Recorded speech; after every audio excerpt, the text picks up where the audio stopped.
Hola, buenos días. En esta lección vamos a trabajar con la función exponencial, que es la función inversa de la función logaritmo que introdujimos la vez pasada. Entonces, para empezar, déjenme recordar quién era la función logaritmo. Habíamos definido la función logaritmo en todo el intervalo 0 infinito, con codominio los números reales, a través de la siguiente regla. El logaritmo base natural de un número x se definía como la integral de 1 a x de la función 1 entre t de t. ¿Sí? Entonces, básicamente, si nosotros teníamos la función 1 entre t, lo que hacíamos era integrar de 1 a x y el valor de esa área era precisamente el logaritmo base natural de x. Otra notación era log de x y yo voy a estar usando esta, ln. Muy bien. Eh, por el teorema fundamental del cálculo, sabíamos que la derivada del logaritmo pues es precisamente 1 entre x. ¿Por qué? Pues porque nosotros definimos logaritmo como una antiderivada de la función 1 entre x. Esto quiere decir, como además x está tomada en el intervalo 0 infinito, pues la derivada siempre es mayor que 0 y por lo tanto el logaritmo es estrictamente creciente. Y aquí quiero resaltar que esto implica que el logaritmo base natural es inyectiva. Además, habíamos observado pues que la función logaritmo, su imagen, la imagen de la función logaritmo era todo el conjunto de números reales. Básicamente, la gráfica de la función logaritmo se veía así. En el 1, la función logaritmo vale 0. Conforme logaritmo se acerca a 0 por la derecha, la función se va a menos infinito. Y si si x se va a infinito, logaritmo también se va a infinito. Ok, a grandes rasgos esta era la función logaritmo y como acabo de decir que era una función inyectiva, pues entonces existe la función inversa, la cual va a estar definida en la imagen del logaritmo y su codominio pues va a ser el dominio de la función logaritmo, que en este caso era el 0 infinito. Pero ¿quién era la imagen? Pues la imagen acabo de decir que era todos los números reales, entonces la función inversa del logaritmo está definida en todos los números reales y su codominio es el 0 infinito. Pues vamos a ponerle un nombre, definición. La función inversa del logaritmo se llama función exponencial.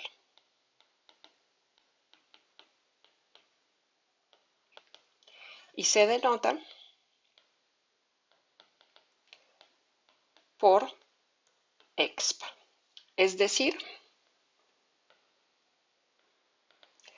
exp en un punto x es lo mismo que aplicarle la función logaritmo inversa, la inversa del logaritmo, al valor x. Y esto para todos los x en R, que es donde está definida esta función. Entonces, antes de empezar a ver sus propiedades, vamos a ver cómo sería la gráfica de la función exponencial. Para ello, simplemente debemos reflejar la gráfica del logaritmo en la función identidad, que no lo saben, pero la función identidad iría por aquí. Al momento de que nosotros hacemos esa reflexión, la gráfica de la función exponencial nos quedaría algo así. Entonces voy a dibujarla burdamente y pues conforme vayamos avanzando en el tema, veremos que en efecto es así. ¿Sí? Entonces esta es la gráfica de la función exponencial. Entonces, pues la primera observación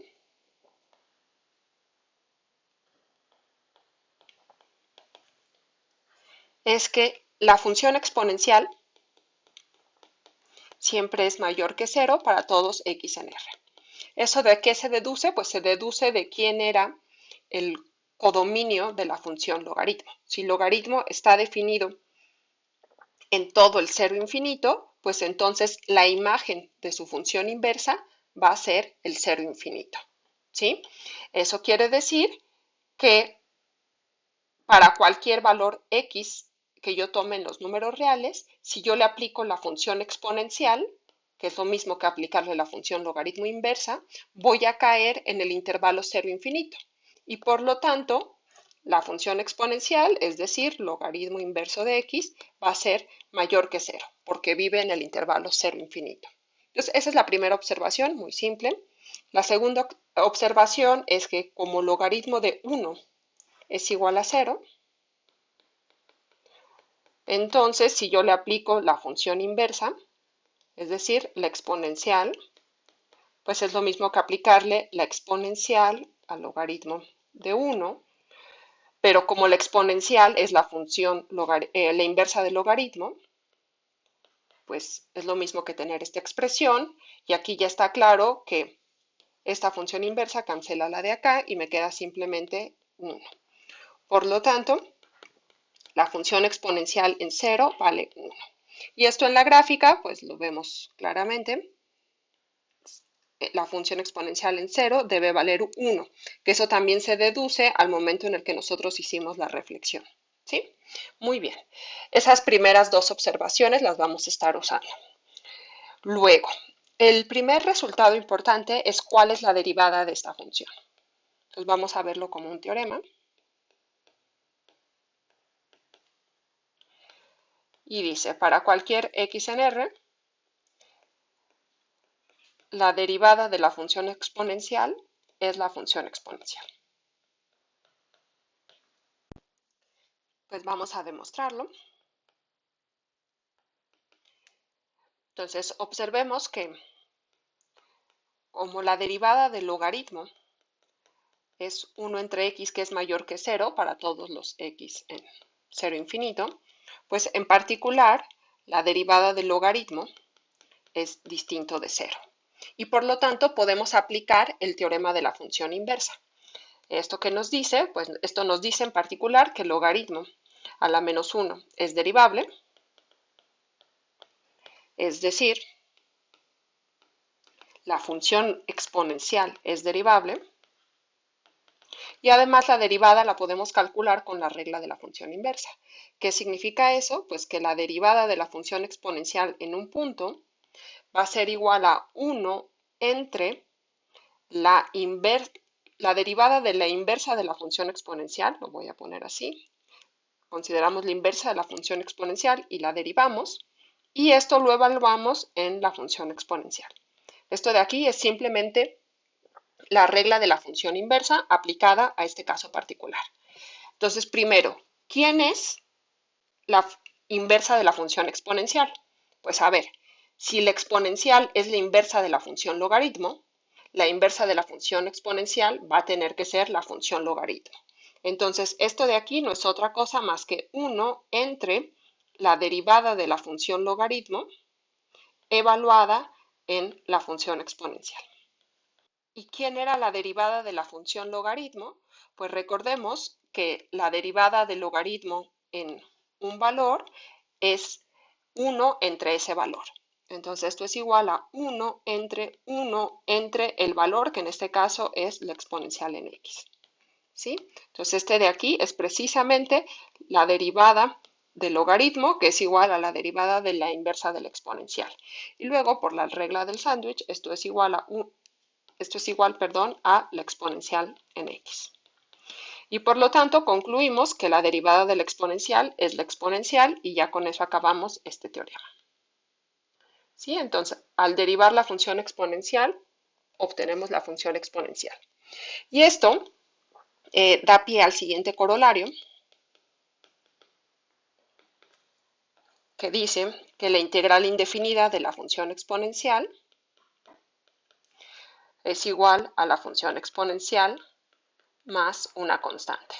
¿Por qué? Pues porque precisamente esta de aquí es una derivada, es una antiderivada para la función exponencial. Y esto pues lo podemos enmarcar y agregarlo a nuestro formulario.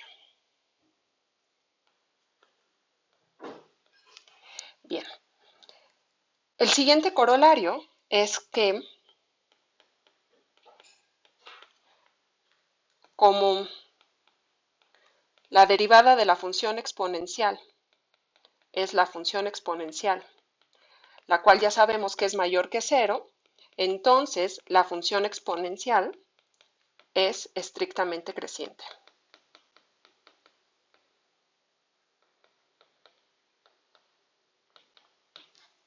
El otro corolario es que la función exponencial es convexa. ¿Cómo vemos eso? Pues podemos usar el criterio de la segunda derivada. Simplemente hay que calcular la segunda derivada y ver que es positiva. Para ello, pues no hay mucho que hacer porque la segunda derivada de la función exponencial es lo mismo que la derivada de la función exponencial, que a su vez es lo mismo que la función exponencial. ¿Sí? De aquí que deducimos, pues que como la función exponencial es mayor que cero, entonces la segunda derivada de la función exponencial es mayor que cero y por lo tanto la función exponencial es convexa. De hecho, estrictamente convexa. Ok, entonces este primer esbozo que habíamos hecho de la función exponencial pues es bastante eh, acertado. En 0 vale 1 y la función pues es convexa y estrictamente creciente. Y siempre, siempre es mayor que 0. Más adelante vamos a ir calculando los límites para ver que en efecto se comporta de esta manera, pero para hacerlo tengo antes que demostrar, bueno, varias propiedades y una de ellas es una propiedad fundamental de la función exponencial. Entonces vamos a enunciarlo como un teorema.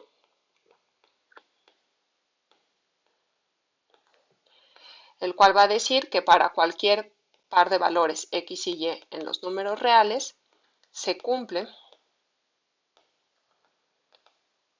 que si yo evalúo la suma de x más y, bueno, si yo le aplico la función exponencial a la suma de x con y, es lo mismo que aplicarle la función exponencial a x y multiplicarlo por el valor de la función exponencial en y. Es decir, que la función exponencial se comporta como los exponentes. Eso lo vamos a ver ahorita más adelante. Entonces, de entrada, lo que tenemos que demostrar es esta regla. Acuérdense que la función logaritmo, los productos los habría como sumas, es decir, que el producto de x con y era igual al logaritmo de x más logaritmo de y. Lo que nos está diciendo este teorema es que en la función exponencial, las sumas las abre como productos. Muy bien, pues vamos a demostrarlo. Entonces, para ello, consideramos los valores x y y en R. Y una vez que fijamos estos dos valores x y y, pues recordamos que lo que nosotros queremos demostrar es que se cumple esta regla. ¿Sí? Déjenme subrayarlo aquí. Ahora, para hacer eso vamos a llamar x0 igual al valor de la función exponencial en x y y0 al valor de la función exponencial en y. De aquí deducimos que si le aplicamos logaritmo base natural a x0, pues es lo mismo que aplicarle el logaritmo base natural a la exponencial de x, pero como logaritmo es la inversa de la exponencial, esto es simplemente x.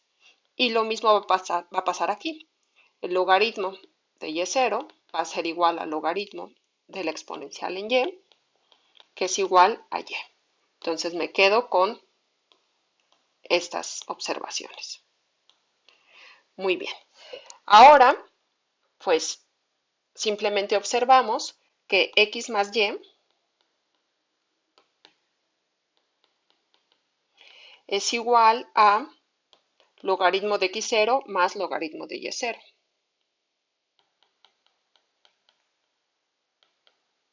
Pero como ya sabemos que la función logaritmo, los productos los abre como sumas, esto que tenemos aquí no es otra cosa más que logaritmo de x0 por y0. Luego, vamos a aplicar la función exponencial a ambos lados y llegamos a que la función exponencial en x más y es igual a la función exponencial evaluada en logaritmo de x0 por y0. Pero nuevamente recordamos que la exponencial es la inversa del logaritmo, entonces estas dos se cancelan y me queda simplemente x0 por y0. Y ahora recuerdo quién era x0, pues x0 era la exponencial en x y y0 era la exponencial en y. Entonces esto de aquí es igual a la exponencial en x por la exponencial en y. Uno los dos extremos de esta igualdad y observo que eso es precisamente lo que yo quería demostrar. Entonces concluyo que en efecto la exponencial en x más y es igual a la exponencial en x por la exponencial en y con eso termino la demostración. Muy bien, ahora quiero recordar que las funciones que satisfacían esta regla, es decir, funciones tales que f de x más y era igual a f de x por f de y, satisfacían una propiedad muy importante. Entonces lo voy a demostrar, es un ejercicio de cálculo 1, pero por si no lo hicieron, creo que es conveniente que todos lo sepan. Lo voy a poner como una observación y este resultado lo que decía era lo siguiente. Si ustedes tenían una función f definida de R en R, una función tal que f de x más y era igual a f de x por f de y, es decir, una función que cumple la propiedad que cumple la función exponencial, y esto para todos los x, y en R, entonces, si f de 1 es, lo voy a poner mayor que 0 para no tener ningún problema, entonces f de x es igual a la x para todo x en q, donde pues a es igual a f de 1. Y aquí quiero observar que nosotros, para los números racionales, sí sabemos qué significa elevar un valor a un número racional, ¿sí?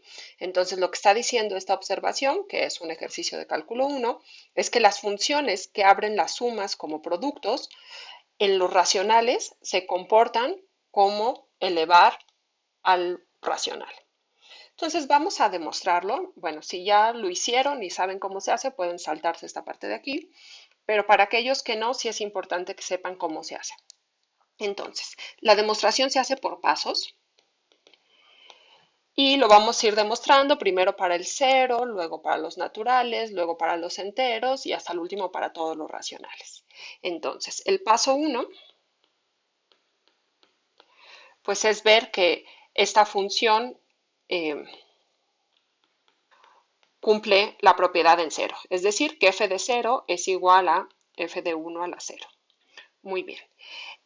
Observen que como f de 1 es mayor que 0, f de 1 a la 0 es igual a 1. ¿Sí? Entonces lo que tenemos que demostrar es que f de 0 es igual a 1. Muy bien. ¿Cómo hacemos eso? Pues observemos que f de 0 es igual a f de 0 más 0. Y por la propiedad de que las sumas las abre como productos, esto es igual a f de 0 por f de 0.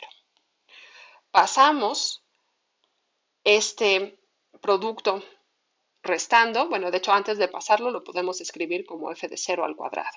Entonces esto implica que f de 0 menos f de 0 al cuadrado es igual a 0 y por lo tanto, bueno, podemos factorizar esto de aquí, es f de 0 por 1 menos f de 0. Entonces, ¿qué significa esta factorización? Pues que si yo necesito que este valor sea igual a 0 y este valor es el producto de estos dos, entonces a fuerzas uno de estos dos tiene que ser igual a 0. ¿Qué pasaría si f de 0 es igual a 0? Pues en este caso, f de 1 es igual a f de 1 más 0 que es igual a f de 1 por f de 0, esto por la propiedad que cumple esta función, pero como estoy asumiendo que f de 0 es igual a 0, esto me daría que f de 1 es igual a 0. Pero por hipótesis, yo estoy diciendo que f de 1 es mayor que 0. Eso quiere decir que esto de aquí no puede suceder. Y como esto de aquí no puede suceder, la única opción es que 1 menos f de 0 sea igual a 0. ¿Y esto qué implica? Pues esto implica que 1 es igual a f de 0 y por lo tanto f de 0 es igual a f de 1 a la 0. ¿Sí? Entonces con esto terminamos el primer paso. El segundo paso, lo voy a hacer de este lado, es demostrar que se cumple para los naturales. Entonces lo que vamos a demostrar es que si n es un número natural, entonces f de n es igual a f de 1 a la n. La demostración es muy sencilla, simplemente observemos que f de n es igual a f de 1 más 1 más 1 y así n veces. ¿Sí? Pero por la propiedad de que las sumas se abren como productos, esto es igual a f de 1 por f de 1 y así n veces. Y eso justo es la definición de f de 1 a la n. ¿Sí? Entonces, por lo tanto, concluimos que f de n es igual a f de 1 a la n y eso es justo lo que queríamos demostrar en el paso 2. ¿Sí? Entonces, por lo tanto, f de n es igual a f de 1 a la n. Muy bien. El paso 3 va a ser demostrar que f de menos 1 es igual a f de 1 a la menos 1. ¿Qué significa eso? Pues eso es lo mismo que demostrar que f de menos 1 es igual a 1 entre f de 1. ¿Sí? Entonces vamos a demostrarlo. Y la demostración es igual muy sencilla.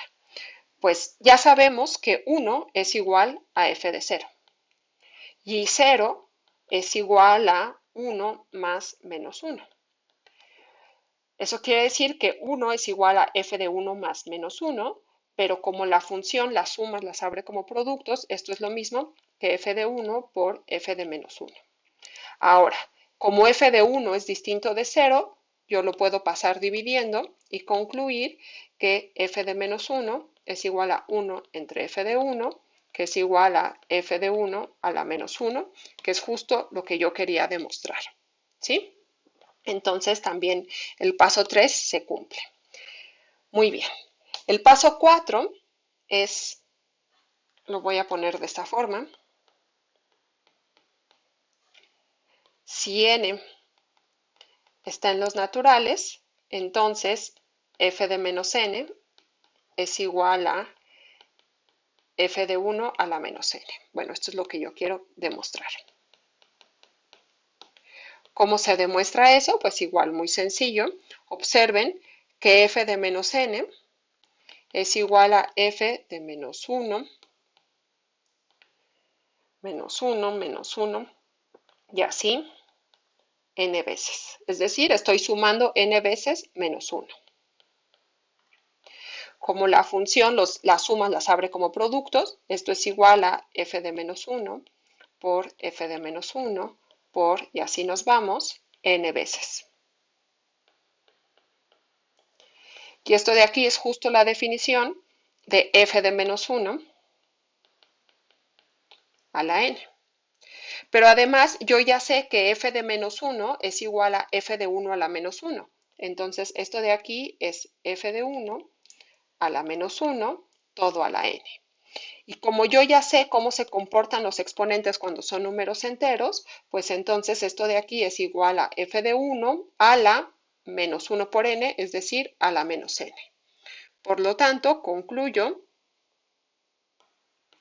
que f de menos n es igual a f de 1 a la menos n. Muy bien. De este paso y del paso, bueno, de todos los pasos anteriores, en particular del paso 2, yo concluyo, ese va a ser el paso 5. Entonces, de los pasos anteriores,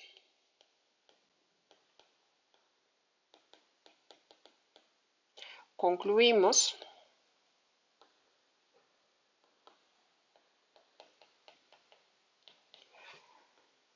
que f de m es igual a f de 1 a la m para todos los m enteros.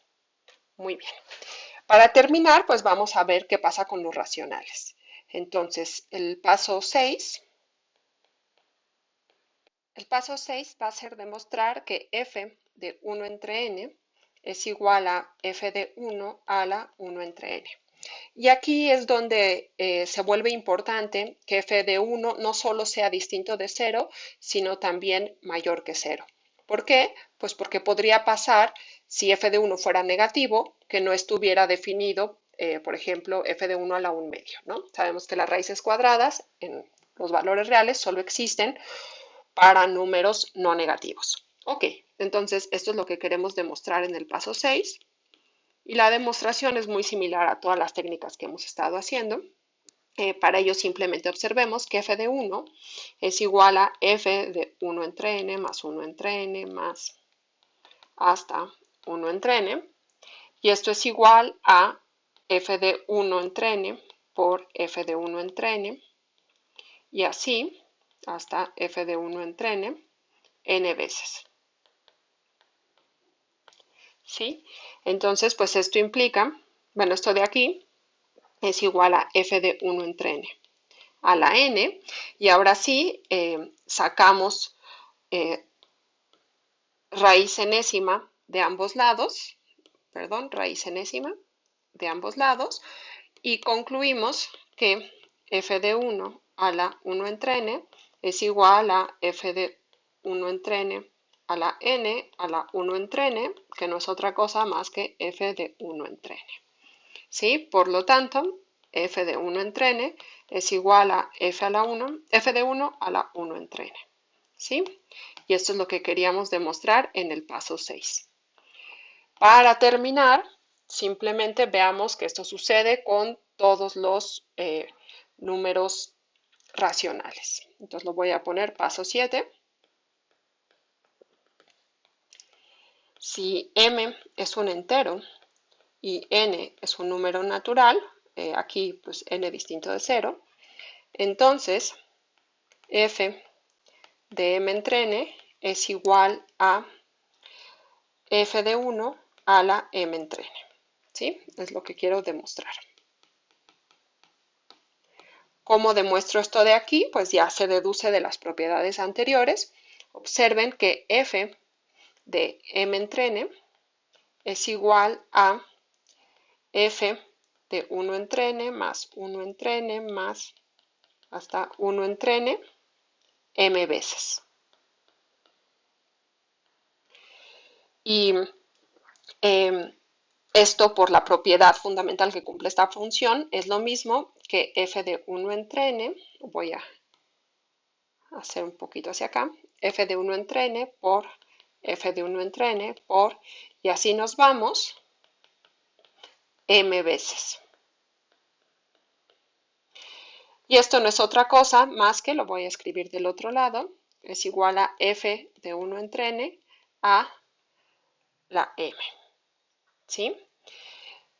Pero ya sabemos que f de 1 entre n es igual a f de 1 a la 1 entre n. Entonces, esto de aquí es lo mismo que f de 1 a la 1 entre n todo a la m.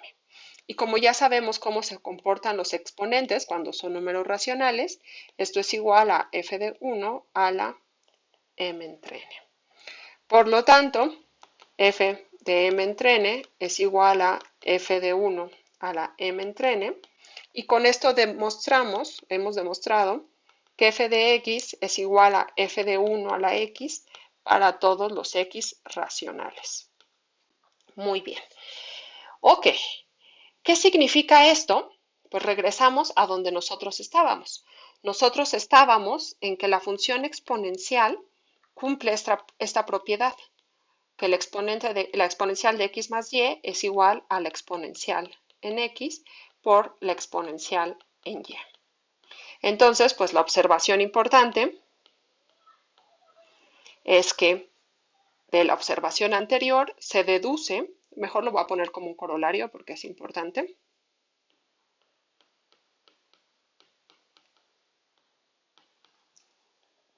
se deduce que la función exponencial en un número racional x, lo voy a poner en q, es igual a la exponencial en 1 elevado a la q.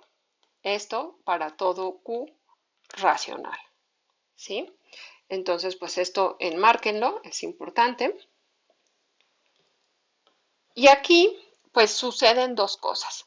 Por un lado, pues vemos que esta función exponencial se comporta como la de la observación anterior, pero además aparece un valor importante.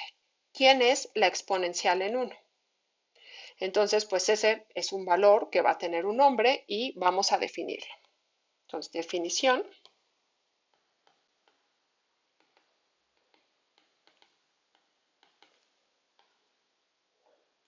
El valor de 1 será denotado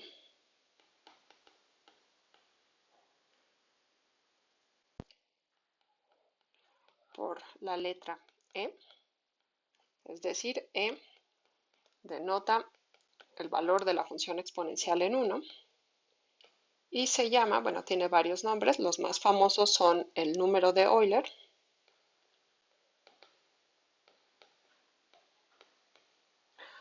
o número o constante de Napier. Y este número, aunque se descubrió como 2000 años después que pi, es súper famoso, súper importante. Pues vamos a trabajar un poquito con él.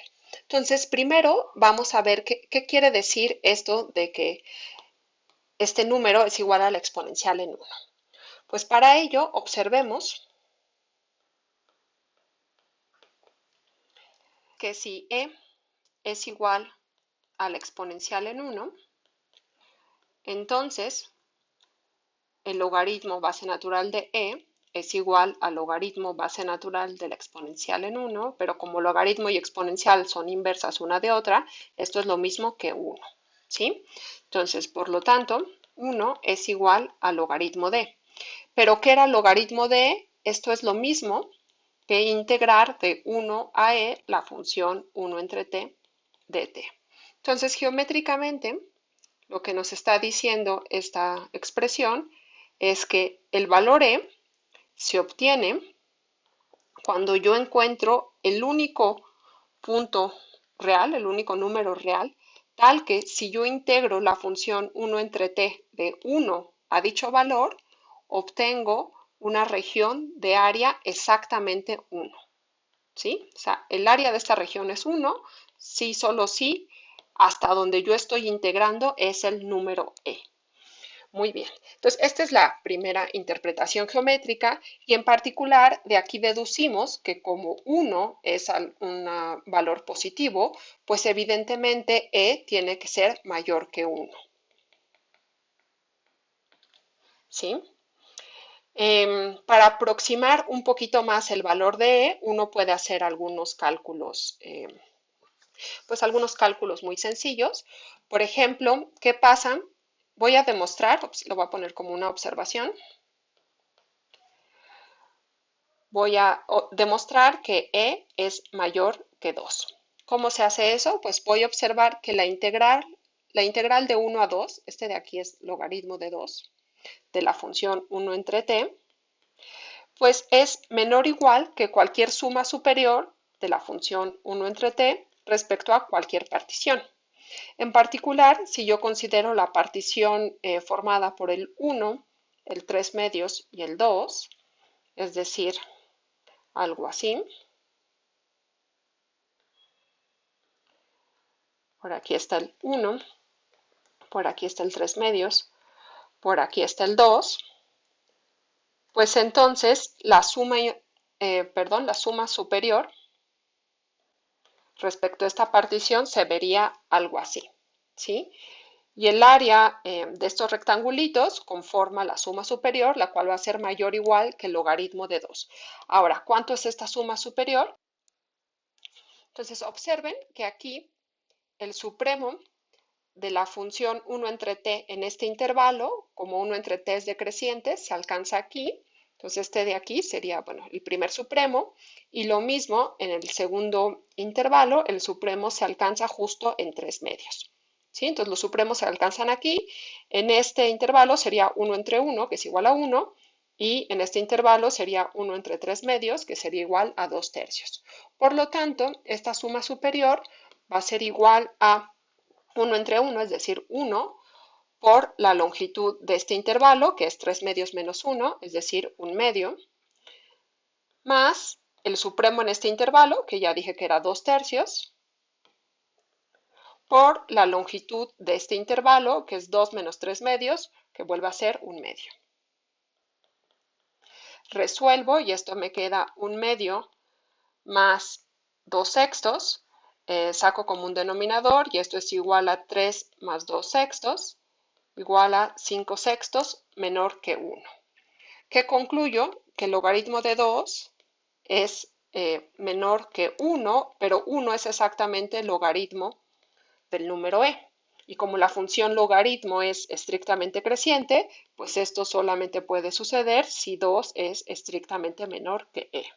Por lo tanto, en efecto, este número, el número de Euler, es estrictamente mayor que 2. Otra aproximación muy burda es que el número e es menor que 4. Para hacer esa aproximación, lo que uno puede hacer es considerar una partición, consideremos la partición Q igual a 1, 2, 3, 4. Les digo, es algo muy burdo. Tenemos aquí la función 1 entre t. Tenemos aquí el 1, 4, 2, 3. Y vamos a considerar la suma inferior respecto a esta partición. Entonces debe estar claro que la integral de 1 hasta 4 de la función 1 entre t de t va a ser mayor o igual que cualquier suma inferior de esta función en este intervalo. En particular, que la suma inferior respecto a esta partición q. Entonces, esta integral es mayor o igual que la suma inferior de la función 1 entre t respecto a la partición q. ¿Y qué es eso? Pues la suma inferior es el área de estos tres rectangulitos. Observen que todos estos rectángulos tienen base 1 y la altura, o bueno, el ínfimo se alcanza justo al extremo derecho. En este caso, el ínfimo pues va a ser 1 entre 2, es decir, 1 medio. Aquí va a ser 1 tercio y aquí va a ser 1 cuarto. Eso quiere decir que esta suma inferior es igual a 1 medio por la base que es 1, más 1 tercio por la base que es 1, más 1 cuarto por la base que es 1. Es decir, esto de aquí es igual a 1 medio más 1 tercio más 1 cuarto. Y si hacen la suma, esto les va a quedar 13 doceavos, lo cual es mayor que 1. Por lo tanto, concluimos que el logaritmo de 4, que es igual a la integral de 1 a 4 de la función 1 entre t de t, pues es mayor que 1 y esto es igual al logaritmo de e. Esto quiere decir que el logaritmo de 4 es mayor que el logaritmo de e y como la función logaritmo es estrictamente creciente, concluimos que 4 es mayor que e. Pues de aquí, de estas dos observaciones, podemos concluir que e es un valor que se encuentra entre el 2 y el 4. De hecho, como ejercicio, ustedes pueden demostrar